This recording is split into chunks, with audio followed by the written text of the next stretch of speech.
Hi everybody, welcome to this breakdown of my tulip flower. I will record a step-by-step tutorial for this effect. I became obsessed with the idea of making flower bloomings in 3ds Max, so let's dive in. This is the basic setup. Those are different shapes. I didn't pay too much attention. I didn't pay too much of attention to those parts because it's not the case yet, but we will get there in further tutorials. This is the basic setup. You have an array to multiply them to 3, but in reality it's just one petal doing this animation. And the most important part is they can't collide each other from this step, because otherwise the cloth simulation will be having problems. And this is the basic rig. After this I prepared the first simulation. This is a cloth simulation, really easy to set up.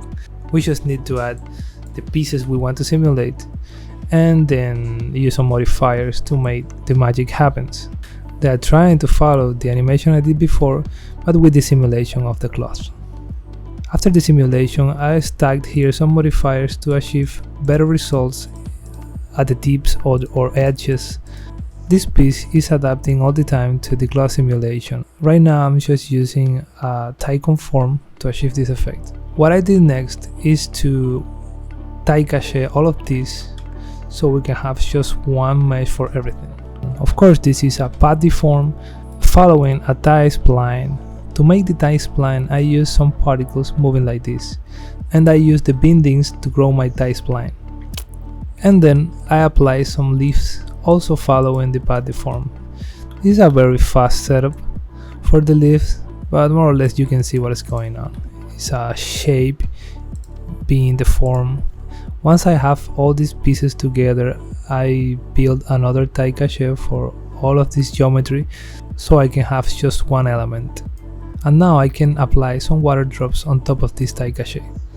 After this, I just play with camera movements, lightings, materials, and everything comes to life. I prepare some procedural materials here inside of 3ds Max, so it has infinite resolution, some noises and gradients and ramps and channels, and everything works perfectly fine. I apply some camera movements and scatter some other tie caches, play a little bit more with the water drops, and then you can have a full render over there. Let's try a still render to see how it comes. There it is, 59 seconds. You can see we have some normals or bumps, we have some gradients and good lighting. I'm not playing yet with the caustics inside of the water drops, but maybe in further tutorials. For now, I think it's enough to start playing with this effect. I will make a very detailed tutorial to achieve this effect, so stay tuned to my channels to learn more of these cool effects in 3ds Max. See you next time.